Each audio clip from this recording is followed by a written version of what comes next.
Good morning everyone, welcome to my YouTube channel catalyst corner. तो हमने last class में देखा था कि टेनियल सेल की वर्किंग कैसे होती है और उसी के बारे में हमने उसकी वर्किंग देखी थी और पता लगाया था कि उसमें कौन कौन से इलेक्ट्रोड यूज़ करते हैं और उसका रिप्रेजेंटेशन किया था हमने। तो एक बार हम उसी को रिवाइज कर लेते हैं और फिर इसके आगे का हम उसका रिप्रेजेंटेशन, सेल रिप्रेजेंटेशन देखेंगे आज। तो हम लोगों ने क्या किया था, दो बीकर लिए थे, उसी में एक जिंक का इलेक्ट्रोड लिया था और एक कॉपर का इलेक्ट्रोड लिया था। यहाँ पर हमने जिंक सल्फेट का सॉल्यूशन लिया था और अगले बीकर में हमने कॉपर सल्फेट का सॉल्यूशन लिया था।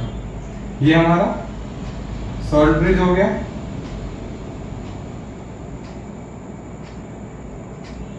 अब आगे हमने क्या किया था, इन दोनों इलेक्ट्रोड्स को हमने वायर से जोड़ दिया था।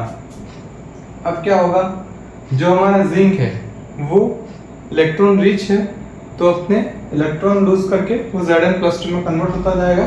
तो धीरे धीरे क्या होगा, कि जो इलेक्ट्रोड है जिंक वो यहाँ पर डिपॉजिट, मतलब इस सॉल्यूशन में Zn+2 की फॉर्म में डिपॉजिट होता जाएगा और यहाँ से जो इलेक्ट्रॉन्स है वो यहाँ पर एक्यूमुलेट हो जाएंगे जिंक इलेक्ट्रोड पे, तो नेगेटिव चार्ज आ जाएगा। और जैसे कि यहाँ पर देखा था कि यहाँ पे लॉस ऑफ इलेक्ट्रॉन हो रहा है, तो एक बात बताई थी मैंने कि हमेशा एनोड पे क्या होगा, ऑक्सीडेशन, और कैथोड पे होगा रिडक्शन। तो यहाँ पे लॉस ऑफ इलेक्ट्रॉन हुआ, तो लॉस ऑफ इलेक्ट्रॉन को हम क्या कहते हैं, ऑक्सीडेशन। तो इसीलिए यहाँ पे इसको हमने क्या नाम दिया था, एनोड। उसी तरह से इलेक्ट्रॉन्स यहाँ जा रहे थे और यहाँ पर ये कॉपर का इलेक्ट्रोड था, तो कॉपर यहाँ और इसमें कॉपर सल्फेट का सॉल्यूशन था।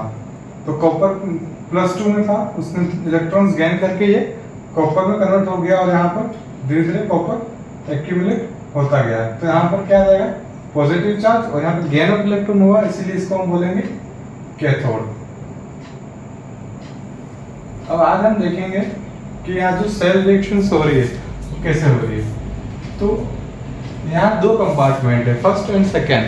तो जो फर्स्ट कंपार्टमेंट में जितना भी हो रहा है उससे हमने एनोड बनाया है और यहाँ पे क्या हो रहा है, ऑक्सीडेशन हो रहा है। तो यह हमारा होगा, यहाँ जो रिएक्शन होगी इसे हम नाम देंगे ऑक्सीडेशन हाफ सेल रिएक्शन। तो पहला जो पार्ट है हमारा वो हो गया ऑक्सीडेशन हाफ रिएक्शन। तो ऑक्सीडेशन हाफ रिएक्शन क्या हो जाएगी, हमारी जिंक है ना, ऑक्सीडेशन हाफ रिएक्शन में जिंक ने क्या किया है, ऑक्सीडाइज हुआ है जिंक। जिंक तो इलेक्ट्रॉन लॉस करके ऑक्सीडाइज हुआ है। और जो नेक्स्ट कंपार्टमेंट है वहां पर क्या हुआ है, रिडक्शन हाफ रिएक्शन हुई है।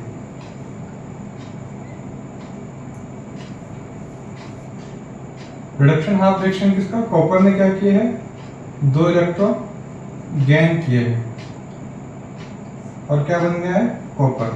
अब अगर हमें फुल सेल रिएक्शन लिखनी है तो जो इक्वेशन 1 है और इक्वेशन 2 है उन दोनों को ऐड कर देंगे।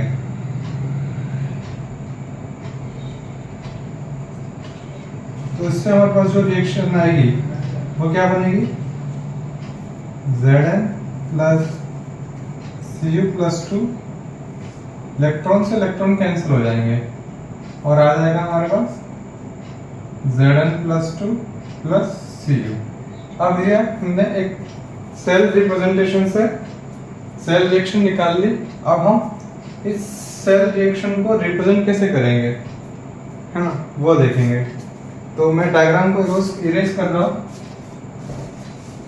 और यहीं पर हम साइड में सेल रिप्रेजेंटेशन लिखेंगे। तो बेसिकली एक ट्रिक है सेल रिप्रेजेंटेशन लिखने के लिए, वो है A, B and C। A का मतलब है एनोड, C का मतलब है और B का मतलब है ब्रिज। ब्रिज हमेशा हम बनाएंगे दो पैरेलल स्लैंट पैरेलल लाइन से। अब एनोड पे क्या हो रहा था, एनोड पे क्या था हमारा, जिंक था जो किसमें कन्वर्ट हो रहा था, Zn+2 में। तो जिंक कन्वर्टेड टू Zn+2 और कैथोड पे क्या था, कॉपर+2 था जो कन्वर्ट हो रहा था कॉपर में। तो ये हो गया हमारा सेल रिप्रेजेंटेशन।